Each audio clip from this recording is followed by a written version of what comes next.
Are you watching? Are you watching? Are you watching? Are you watching? Are you watching? Hey, shh. Welcome back, everyone, to Not Another Needless Sequel, where we watch movies and propose unnecessary prequels, sequels, reboots, and remakes. My name is Kane. With me, as always, is my co-host, Kelsey. What's not new, Scooby-Doo? Well, we were supposed to do Scooby-Doo this week. As I said last week, I'm very sorry. When I looked, it was not on streaming services, and I can't just go rent it or buy it right now. So this week, instead, we're taking a look at 2025's weapons. And as always, there will be time codes below. What did you rate this movie? A 3 out of 5. Okay, how come? Eh. Just The movie was okay. I think it had good parts to it. I mean, we've kind of talked about this very minutely, but I feel like the movie was one of those, like, I want to have a deeper meaning, but I don't really know how to do it. And it just felt like it went nowhere. And the climax was like, oh, the kids were released, but everyone's still messed up. And I don't know. It was just okay. Yeah. I probably wouldn't watch it again. Yeah, I can't see this being something that I'm like, hey, you want to watch Weapons around Halloween? Or, something like that where I'd normally watch a horror movie. I'd rather be like, let's watch Black Phone. Yeah, so I gave it a 3.5 out of 5. Sinners is good. Not a good movie. So is Black Phone. 1, 2, 3, 4, 5. Oh my God, we already did an episode about that. Doesn't matter. That was your time to sing. So 3.5 out of 5 It's is not new Scooby-Doo. Oh my God, we will do Scooby-Doo one day. We did Scoob back in the day.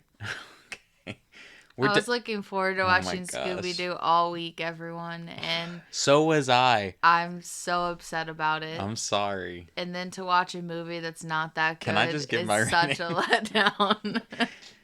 Go ahead, sorry. 3.5 out of 5. I also feel like the movie presented itself as a bigger mystery than it was, and ultimately it was kind of straightforward, which I guess is okay. It's just that I was also, to be fair, this is not their fault, but I was led to believe this movie has something to do with school shootings, and I don't know. We'll kind of talk about that, but anyway, the budget for this movie was $38 million, and it walked out of the box office with $268 million. That's crazy. Well, I don't think it was a bad movie. I don't think it was a bad movie either. I just don't feel like I'd watch it again. And I feel like the entire movie was suspenseful. I'm trying to think of another movie that kind of does that. It almost feels like an Ari Aster movie. If you think about it, you know how it's suspenseful the whole time, and then you're just like the craziest twists happen. And I feel like I was waiting for that and then got nothing. Yeah, I don't know. I expected a lot. Like, the whole time I was watching it, kind of like, what the fuck is happening? But not like I was like, I don't understand. It was just like, I don't know. Like I said, the box office doesn't surprise me because watching that trailer, I was very excited to see this movie. And on Rotten Tomatoes, Weapons was given positive reviews by 93% of critics and 85% of general audiences. So people do generally like it. The movie is told in a non-linear fashion where it jumps between chapters of each character. Now, my timeline is not going to quite go like that, but I'll depend on my co-host to use her notes that are split into chapters as He's any reading talking my points. notes currently, and he's laughing at them. But that's the whole point of notes, is all I'm going to say. Okay, so we have a kid named Alex Lilly, and he is a 3rd grader. He lives at home with his parents. His parents seem all right. However, he has an aunt coming to live with him that he doesn't know, and it seems like the parents honestly are like, we kind of know her, but she's sick and she needs help. Shortly after that, and I'm going to jump back to these things because of the fact that it's non-linear, but I'm just not telling it in the way that they did with the chapters. Shortly after, Aunt Gladys comes to live with the Lillys and our main kid, Alex. At 2:17 a.m., every single kid except Alex gets up and disappears in the middle of the night, walks out their front door, and goes running with if you've seen the trailer, you've seen the way they run. I wanted to call it a Naruto run. I unfortunately discovered my first piece of trivia, which makes me feel a little shitty about that. Zach Krieger, who is the writer and director of this movie, in the screenplay, he revealed the inspiration behind the way the kids run off into the night is the naked Vietnamese girl covered in napalm from an iconic photo.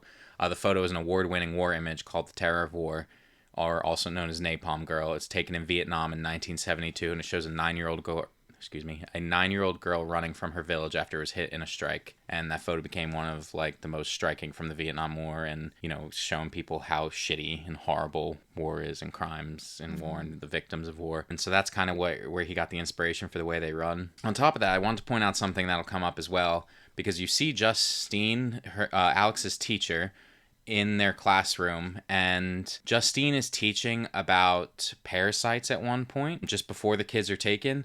And then later on, you'll see a principal. He's watching a documentary about cordyceps. If you don't know what cordyceps is, it's kind of like what is in The Last of Us. It's Yeah. real. Yes. You know, all this talk of like parasites and stuff like that in the movie, like, I think it obviously was kind of foreshadowing what was happening with Gladys, as we'll get into. Not to mention, on Justine's car, somebody writes the word witch, because, as I was saying, all the kids disappear, and people are blaming Justine, their teacher, because it's just Justine and Alex that show up to school the next day, and nobody knows what happened. They all have, like, they have so much Ring camera footage that I thought that this movie was going to become like a, you know, surveillance Found footage is footage, bad, yeah. or like, or I mean, found footage, I guess, could have been another way, but everybody's Ring camera shows where the kids are running off, and like nobody knows what happened to them. It does seem weird that the teacher would be the only connection between the kids, really, but also, like, they are kids, and I don't know, They're quick to blame her though because they know about her past, like, which we find this in her chapter, but she's an alcoholic. It like goes towards something happening to her at her prior job before she got this job. As to why they like don't trust her and are quick to blame her, which you later find out she got a DUI, but she was also sleeping with another teacher, and people were like, well, she was having an affair. And they were like, well, it was with another adult. They wanted to clarify that it wasn't children, which I'm not saying that makes it right, but she is just a mistress. She's a mistress in this movie too. Yeah, because you see she has a shitty relationship with a cop, where the cop is married, and using his problem with alcoholism and her problem with alcoholism, she is able to manipulate him, or he manipulates her. They manipulate each other. It's definitely a toxic relationship. Yeah. And this is because, of course, obviously, everybody hates her in town. She doesn't. They even ask her. They tell her in the first day after that, or at least within that first week, just never mind. Just don't come to school. Like, we're just going to keep paying you for now while we get everybody to calm down, because they don't want her there. They have like a town hall meeting, and nobody. She doesn't have anyone to teach. They could have split the class. I'm just saying. Third graders probably shouldn't be in a classroom of nearly 20. I think that they need a little more individual attention. But don't get me started on the school system. Oh, I was about to be like, did that ever, like, when you were growing up, did you have less kids than that in your class? I don't even remember, but it's gotten worse. Yeah, I was just thinking, like, my classes were never less than 20. They were always, like, 20 to 25. I definitely don't think it was that many. I mean, I don't know. You can go back and look at school pictures, I guess. But the point is, like, kids need more individual one-on-one attention. Anyway, Justine is obsessed with Alex because she wants to make sure he's okay, and they're, like, not letting her talk to him because they're viewing him as like a victim, or one of the potential victims of her. And so she ends up following Alex home. At Alex's home, the windows are all newspapered up. Nobody's answering the door.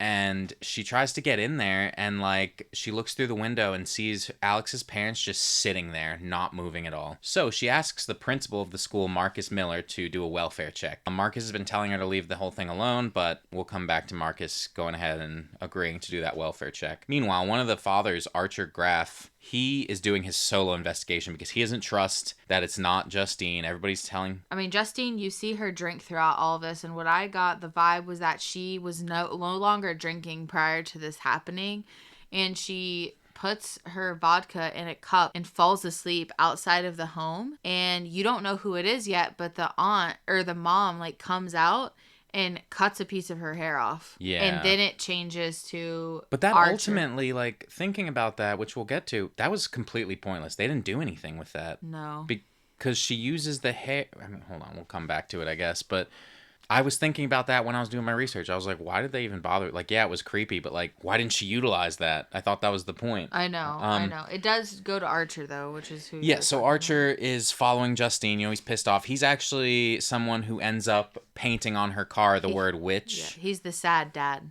Yeah, I mean, I understand why he'd be upset, because it seems like people aren't taking him seriously. You see him talking to cops, he's talking to the principal, he's chasing down Justine. He even like is watching all the camera footage over and over again. He's going to his neighbors' houses. Can I have your Ring camera footage? He tries to track where all the kids are running because they all converge. He starts making up like a fucking map to show that they all converged because they all went to the same place. So he knows that much. There's also that cop that I mentioned that Justine is having a shitty relationship with, who's married, Paul. And Paul goes to arrest this addict, James, who is just seemingly just trolling the town looking for ways to make money, because that's what we end up seeing him do anyway. But when he Paul wants the money to buy more drugs. Well, yeah. I mean, that's definitely what they're doing. So Paul arrests James, and when he arrests him, he does a fucking frisk of him, and he's like, "Is there anything in your pocket?" Instead of checking his pocket, he like, "You're supposed to fucking tap." I'm assuming every time I've ever been fucking touched by. He did go over his pocket. I just don't think he felt it. I don't know. Point is Also, why is the needle just exposed? Well, this guy's a druggie. You think he's too worried about being poked? Like. So inside his pocket, he reaches in, and a seemingly dirty needle stabs him, which could lead to disease, death. So he freaks out, and then he fucking punches this dude in the side of the head, just knocks him cold onto the ground while he goes to the car, and he's like, "This should cure the AIDS," and he just douses his finger in fucking hand sanitizer. Even the odds of him getting AIDS from that are so low, but I understand his fear. I think a lot of the way Paul acts in this is because he's stressed out. And the cheating, no, but you could tell like he wants a drink. He feels pressure from his wife. His father-in-law is the police captain. His wife is like, "Oh, I'm coming home early because I'm ovulating and it'll be the peak time." Like, maybe this is just my personal opinion, but I'm like, I hate when I hear people like, "Oh my gosh, I'm ovulating. This is exactly when we need to do it." I would feel so much pressure from that outside of like the alcoholism that it pressures him to want to drink. And so he's like slowly going crazy because not only is he withdrawing, but he wants to drink and knows that he shouldn't. Well, to be fair, I feel that his wife says, "Have you gone to a meeting lately?" And he says, "Well, I'll go to a meeting if I start to feel bad." No, brother, that's not how that works. I agree with that. He should definitely be going to meetings and like, but I think that he's having like an internal crisis. Yeah, I mean, at the moment, which is the point. That doesn't excuse his behavior, but I think it adds a dynamic layer to what he does. I think it's interesting that Paul, as a character, starting out, I think is painted in a way that's like he's got all this shit to deal with. As we get to his chapter and uncover more shit, you see more like he's a bit of a shithead in my opinion. Like the way that he like after that whole fucking needle stick thing. Like what? First of all, as a cop, you definitely have some kind of training on this. That what happens, what should you do? And I doubt that it's cover your hand in hand sanitizer. Yeah, but people are gonna ask how he got a dirty needle stick and blah blah blah. And then he gets a text from Justine and just goes. He's like, "I'm gonna meet this girl. Well, I'm not going to drink. I'm not going to bang her." Like, you know. Like, what you're doing is wrong. Mm-hmm. And if you are not comfortable telling your wife, like, "I'm going to go meet this girl, but we're not going to drink or nothing at a bar." Like, these are choices you're making. And I don't feel like, "Oh, you're such a victim now that you're in this bar." Like, you shouldn't have done that. And you fucking hit that dude across the head. He ends up picking up James and says, "Way I see it, you wronged me, I wronged you. So I'm going to let you go. But if I ever see you again," and he lets him go. He ends up seeing him again because James, after that, is looking for money, as usual, and he breaks into this house. It happens to be Alex's house, who, as we said with Justine saw, it's weird in there. And he breaks in there, and he fucking sees the parents sitting still. He sees that it's just all dark in there, and nothing is fucking moving around, nothing's alive. But in the basement, he finds all the fucking kids that are missing are in the basement of this house. Alex, who's the only fucking kid left. So he realizes after he sees a poster for it that if he turns the kids in, he'll get $50,000. He goes to the police station to let them know, and he fucking sees Paul. And Paul, being the shithead that he is, sees him and goes running down after him with the fucking car because he doesn't want him to... He doesn't want James to go into the police station and report him for hitting him in the side of the head. James was just trying to explain to him that he found the kids and he wanted the reward. Yeah, which obviously he's only doing it for the reward. But at the same time, like the end result is that you found the kids. And so once James is caught by Paul and Paul tells him that, Paul goes to the house with James Also not what you're supposed to do. Take James in and then go to the fucking house, but you're trying to cover your own And ass. they both get taken over. Well, we just don't see him because James is in the back of the cop car, and it shows like they go there in the daytime, and then suddenly at night he's still in the car, and you see him freaking out. Obviously, at this point, you know he's gonna be hurting for drugs, and so he's in the back of the car, fucking dealing with all that, and he just sees Paul come out of the house, beeline to the car, open the door, and he drags James inside the house. Also, I did want to mention that when James is in the house initially looking for stuff to steal, he notices a copy of the book Willow on the shelf. And just like in Weapons, Willow is about a witch who attacks children, and her own spell is ultimately her downfall. Which we'll get to. I mean, I mentioned witch, but if you haven't seen the movie, you don't really know what I'm talking about, where it's all about to fucking be uncovered, basically. So Gladys is the aunt of Alex that I mentioned earlier that came to live there. Gladys is the one that ends up doing the parental part of the welfare check, basically, that Justine asked the principal, Marcus, to do. At the school, Marcus tells her, well, I got to talk to the parents. In return, Gladys shows up at Marcus's house. Seemingly Marcus and his husband, Terry, are there. And she shows up at the door and is just like, I ran all this way and I need some water. And, you know, Terry's like, come in. And Marcus immediately knows something is off and is just like, no, I don't think so. And then she gets in there and she's like, can I have a bowl of water? When they ask if she wants a cup, she's like, a bowl will be fine. If somebody came to my house and said, I drink out of bowls and I don't bother justifying it anymore, I'd be like, I'm not giving you a bowl. Yeah. Cup or nothing, outside. Yeah, we got bottles and we got cups, but you're not having a fucking... There's my dog's bowl. Like... No, don't even touch that. He's better than that. So she gets a bowl and then you see her fucking spell. She has this like thorn bush stick and she cuts her hand with it, has blood dripping off her hand. It like drips into the bowl of water, and then she cuts a piece of Terry's hair off, wraps it around the bloody thorn, and snaps it. When she snaps it, Marcus attacks Terry, his husband. Just full-blown smashing his own head into his husband's head. Oh my gosh, I can't. It's so disgusting. Yeah, it was a brutal scene, but this is showing you that she has basically just unlimited control of people as long as she uses her spell. We see that Alex has been forced into this. So eventually Alex realizes that his parents are acting different one day when he gets home, and they're just completely in a trance, and Gladys is controlling them. Gladys then tells Alex he has to feed his parents soup to keep them alive. And you see they're just sitting there, not moving, mouth barely open, and he's just fucking spoonfuls into their mouth trying to get them to eat. It's just dripping all over their face, and that's his life now. And he also feeds the kids. Yeah, so eventually Gladys is like, I'm sick, I'm real sick, and your parents aren't enough, so I'm going to get all these kids to help me. You need to steal something personal from all of them, or else. And he's like, you know, basically, or else what? She's like, or else this. And then she makes both of his parents grab forks and just start stabbing themselves in the face over and over and over again. Like I said, complete control. They have no sense of self-preservation or anything like that. So that's what's been going on this whole time. Archer and Justine end up going to Alex's house because they're trying to figure everything out, and they see the cop car there. They think something's weird. They get in there. They see all this fucking bullshit happening, and it's a big ass fucking fight until Justine gets the gun from Paul and just starts blowing people away. At least she fucking blows Paul away, and yeah, Paul attacks her. She gets Paul's gun, shoots him in the head, and then Archer's like beating James up, and he just continues to kick him, and like, not that it's funny, but he just keeps like flying across the room, and he's like, okay, he's down. That was and unintentionally funny to me. And then he's not, but then James attacks him and knocks the door open to the basement, and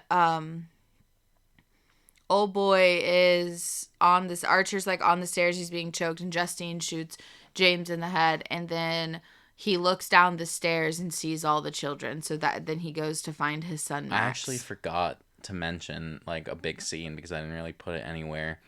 There's a scene earlier before they get to the house where Justine is at a gas station, and Archer, doing his solo investigation, sees her, and he pulls in there, and he's like, hey, I want to talk to you. You know, he gets out of his car all aggressive, and they're arguing at the gas pump. And just off in the distance, a grown man is sprinting at them. I mean, that's when Gladys used Justine's hair. You're right, I guess. Because the principal attacked her. I guess you're right. I didn't think about that because during that scene, I don't think that she really did use the hair, but she would have used it. Like, because during that scene, it's in the home and she's just like, and now go. Like, and he goes.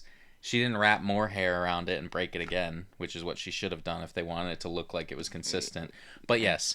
So Marcus, the principal that we were just telling you about, is running at her. He ran straight from his house across town, knowing exactly where she is, and his eyes are like bulging out of his face. They're bloodshot, and I don't know if that's because they don't blink anymore. Like he's running. I figured that whatever he did to his husband had to do some damage to him. You're right, because he was just smashing his head into him. But he's covered in blood, and he is trying to attack Justine, and he is like fucking got puke comes out of their mouth, I guess, as well. He puked on his husband, so he's got black all over him. And Archer sees all this and is able to defend her, but at the same time he ends up getting hit by a truck because Justine gets in her car running away after Archer defended her, and he goes chasing after her car on foot, and a fucking car just hits him in the middle of the road. His body's just annihilated. So anyway, back to the home. Alex, the kid, he's figured out her whole spell, how Gladys works, and once all this shit is happening, everybody in the house is fighting. His own parents are trying to kill him as well because he like crossed this salt line that Gladys set up. She's a witch, if you didn't get that from everything I've been saying. Like, she's got magic, basically. He took a piece of the hair from the wig that she wears, yeah, wrapped it around. He found like the original tree that she takes these branches from. Because it was just in her room. He was in that room. I was surprised when he was. I was like, oh, I thought this was his room. Yeah, and I don't know where she was. I think she was asleep in a different room. I don't know where she was during all that. Because I kept thinking they were going to go in there and she was going to be just sitting still and like unable to move. Like she needed to recharge or something. Yeah, because she started to look younger and grow her hair back. She's stealing the youth from people. She's been alive a long time, it seems. Yeah. That causes all of the children to attack Gladys. And during that moment, Alex's parents are still trying to kill him. Yeah. Up until the moment that Gladys is literally torn to shreds. I think, again, that is so unintentionally funny the way the kids chase her, because if you were just shown this scene, minus the very ending or minus everything before, if you're just shown these kids chasing after an adult woman, they're throwing their bodies through windows. They're just hurling themselves over bushes. They have no regard for themselves. It is get her. They're running in circles. It's this Scooby-Doo. You put the right song over that shit, it's hilarious. Like, it was so funny to me. And eventually, yes, they do grab her, and my laugh stopped because they just pulled her body apart. They literally stick their little kid hands in her mouth and just split her fucking top of her head off from the bottom of her jaw. I covered my eyes. I ain't watching that. When they do that, seemingly the spell breaks, but they do a little voiceover that they talk about where it says Alex's parents never got better. They are now in a home being taken care of full time, like their brain's gone. And some of the kids were basically mute, and some of them have started to finally speak again. But meanwhile, Archer gets controlled towards the very end for a second as well, but when it snaps, he's immediately back. So I think the longer you're under control, the more your brain is just mush. Mm-hmm. Because his parents were under control the longest, and they're the ones that never come back. Yeah. Also, some of my trivia that I have here is because I was talking about how I thought it was unintentionally funny. Zach Krieger revealed through an interview with the Associated Press that certain scenes that he thought of as so funny were to be cut if the jokes in question didn't elicit laughs from the test audiences. He said, if the humor is coming from an authentic reaction that a character is having, then it works. There's a lot of jokes that didn't make it into the scene that I thought were going to be so funny, and when we did a test screening and nobody laughed, I'm like, okay, it's got to go. And so I wonder if he did mean for that to be funny at all. I don't think so. I think it's the climax. Yeah. Last thing I have is, according to the interview with IO9, the film had a chapter devoted to Gladys's backstory originally, and they got rid of it.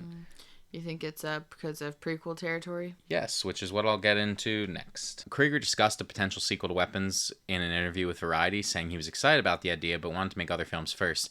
In an interview with Fangoria, he said he'd been discussing a concept for a prequel about Aunt Gladys with Warner Bros. Interesting. Yeah. So what's your sequel? Or wait, do you think this should have a sequel? Honestly, no. I don't know if you've ever said something should have a sequel. But I feel like I would have. I mean, I'm a person who doesn't just like abrupt endings to things. I wish that there would have been more of a wrap up, like with the girl saying some of the kids started talking this year. I want to know exactly how messed up they Yeah, stayed do and they for are they how aware of it? long. You know? Yeah, Are they like, so hey, I tore that over girl time, do Max's parents get better?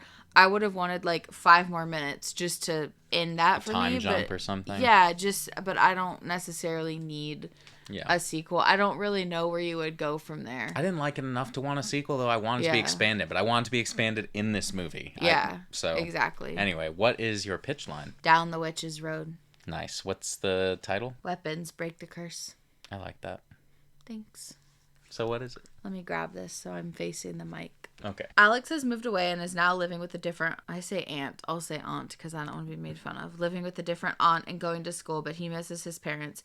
He starts to visit them regularly at the home that, they started living in. This causes him to have flashbacks of the events and to start having nightmares about breaking the branch on the tree to kill his, I put grandmother, but it was his great aunt. Yeah. This causes him much stress, but he wants to look into a way to see if it's possible to free his parents. He starts researching the type of witchcraft his Gladys participated in to get a better idea, which leads him down a path of having to hide from her ghost, who has noticed him doing this and is attempting a return. I was thinking more like, I can sense what you're doing and I can take over your body kind of vibe. Okay. He starts to see her clown face in his sleep. I know you remember. We didn't even talk about that. We didn't talk about that. I thought that this was becoming a Joker movie. It happened when Archer was sleeping. Yes. And when Alex was sleeping, both they saw her face and like kids have makeup on that she has, and she's wearing really gaudy old lady makeup, like really bad smeared lipstick, big fucking blue and you colorful. Could see, and she wore like a bright red wig, but you could see her like standing. Yeah. And just around. So I imagine that's what he's starting to see in his dreams. Mm-hmm. He starts to hear her voice and can feel that her spirit is around. He is able to try and figure out her plan to try and come back with using the same children as well as him as last time as a vessel. He goes to the only person he feels he can trust or understands him, Justine. When he finds Justine, she's finally trying to put her life back together but has moved towns again and has not been drinking. She agrees to help him, but after some time passes, begins acting strange. One night he breaks into her house, and in her office there are photos of him and his family since the attack plastered all over the walls, and it's found out that she's been stalking him. Damn. It turns out his aunt has already started to partially take over her body, as she is going to be the final vessel for her return. She is able to successfully capture much of the children through the same witchcraft as previously, except for Max, because Archer is prepared. Max, Archer, and Alex team up to defeat Justine and Gladys. Archer ends up becoming subdued, and Justine uses him to attack Max, leaving Alex all alone again. Just as Archer is about to kill his son and Max is accepting of death, thinking it will be a release for him in some way, Alex is able to take a hold of the curse and break it for all. This kills Gladys once and for all, and releasing her spell on everyone that is still alive. Nice. Because I think some of the kids should die, and I know that we're like not talking about, whatever. But I think it's important to show that Max, while he's okay, he's never mentally the same, especially having to come back here. Like, I think that some people are just, so depressed, so anxious, so like messed up from things that have happened to them that they're like, death will be a sweet release for me in a way. I think it should be a mental health movie. Anyway. We have the same themes in our sequels. Yeah. So I went ahead and wrapped mine up, which is something that I wish this would have done. Following the events, a voiceover comes over, and Alex and his family move back to town because it releases everybody. His parents are still alive, and they get back to being themselves. They're no longer in the trance. That was the whole point. Okay, just reminding that from earlier. Okay. They all enter the classroom with a new teacher, and Max and Alex, while they're not necessarily friends, have a mutual connection and understanding, and Max defends others from bullying Alex anymore, because in the first movie it shows that he was like pretty profoundly bullied and didn't really have friends, but his parents were supportive. So it shows how life can return to somewhat normal, but some of the children cannot forget. And over time, I think it should show like funerals or different like psychiatric wards or different things that some of the children have been doing, from either killing themselves or not being like mentally stable enough to move on. But ultimately, like Alex, Max, and the other surviving people have a bond that they forever share, even if they're not necessarily friends. Yeah, I liked that. That was a Yeah. really good job. Thanks. I worked hard. Like I said, similar to mine in Is a way. it? In a theme way. I do want to say something that I meant to kind of bring up throughout talking about the movie. When I going into this movie, I was informed that it had something to do with gun violence. I don't know, because I've tried to like look up some themes, and granted, I didn't watch any fucking videos of somebody doing breakdowns, but I read a lot of shit. I'm not even sure what the themes of this movie were supposed to be. One person brought up something I thought made sense, that it was more like trauma and addiction. You see like the alcoholism and how these things essentially are the weapons used against our kids, whether it's shit like guns in school, and you're blaming specific people for things that have happened to your kids, and you can have alcoholic fucking teachers and or parents in your life, and you have no idea how they're harming you, and fucking we have a druggie out in the streets, and like we're worried about our kids getting into drugs like that. Like, I think it was stuff like that, and that's very loose, but it kind of goes into what I wanted to play on, because like you were saying, I wanted to focus on, I mean, I put it right here. I'll just talk about it. So I called my movie The Weapon. My pitch line is trauma everlasting. The movie is covering a person growing up from a traumatic event and how that can impact you. Because, fuck, I mean, as you know, in our fucking country, how many people are adults now that went through that? Yeah. And how are they? I don't ever get to see, like, where are they now? Years later, an 18-year-old Alex is in his senior year of high school. We open with him in the principal's office talking about how he's not only just barely sliding through graduation, but has gotten into a fight once again. Alex has not had an easy time growing up, whether it's being bullied or people finding out he was part of the legendary Maybrook Elementary mystery years ago and treating him differently because of it. We see a standard day of isolation and bullying for Alex in school, and meanwhile he begins to see visions of Aunt Gladys lurking around corners. Now, if you've ever seen Fight Club, there's a whole thing in Fight Club where what is his fucking name? What was anyone's name in Fight Club? Oh, what is it? Or even actors' names. Jesus, just give me some. It's Brad Pitt and Ed Norton. Yeah, okay, so Brad Pitt talks about how he clips together old school film reels for the movie theaters, and he likes to clip in a scene of porn that people will see, but they won't even realize they've seen it. In response to that, they start showing you Brad Pitt randomly showing up in scenes for a literal split second. Like, if you may not even notice it, you may have seen the movie and not known. He just appears in Edward Norton's vision. I want to do that. I don't want him to see it straight up. I want it to just be blinking and people in the audience be like, did I just fucking see that? Anyway, it progresses to Gladys speaking to Alex in his dreams. Through a horrific dream sequence, we see a young Gladys being accused of witchcraft during a witch trial until she, the young Gladys, focuses on Alex, speaking to him about the power in his bloodline, how he can make those who hurt him suffer. I'm thinking the way that Jason's mom speaks to him in those movies, you hear her sometimes, make them suffer, Jason. Alex begins having visions and dreams of murdering his classmates, though he claims he doesn't want to hurt them, until a climax of having a full scene of Alex bringing a gun to school, only to be revealed as a facade by Gladys to continue to drive Alex to the brink. So I'm thinking we'd see a full fucking scene that you think is real, where he shows up to school with a gun. You went Twilight on us. Yes, until it cuts back and it's just Gladys abusing him. Alex stops coming to school, and one of his rare friends, Steve, notices others at school stop showing up. Steve eventually goes to Alex's house to find a scene familiar to the audience, a home with covered windows and seemingly no life. Steve breaks in to find all the missing students and his parents standing around the house completely still. They look to be at different stages of sickness or malnourishment. Steve can't wake them and searches for Alex, who he finds in a trance in his room, naked, covered in blood, drawn symbols all over his body, and staring at nothing with a thorny, hair-covered stick in his hand and a bowl of water at his feet. Steve tries to wake him up until Steve is pulled into a horrific dreamlike realm where Alex is being manipulated by Gladys and made to believe what he's doing is right. Steve is able to speak to Alex and remind him of the good times in life, prospects of their future, and ultimately comfort him to snap out of Gladys's influence. We see an epilogue of Alex speaking regularly with a therapist and starting college with the hopes of reforming CPS and serving troubled children. I like that. I mean, It is obviously, very similar to mine. yeah, there's a lot of horror to that. I think a lot of the horror would be in, like I said, these dream sequences, but I think the point is how you may think you're okay after growing up with trauma and just be like, I don't got to do nothing, but you may not be. And how does that impact everyone around you, and how does that shape your life and your future? Anyway, thank you so much for listening. We do so appreciate it. If you want to talk movies with us, you can find us on TikTok, Instagram, Letterboxd, Threads, and Blue Sky. We are Nanspod everywhere. Nanspod? If you'd like to vote on whose sequel idea was the best, come by our YouTube channel for the polls, or you can let us know your idea across our socials or at needlesssequel@gmail.com. Links, as always, will be wherever you're listening.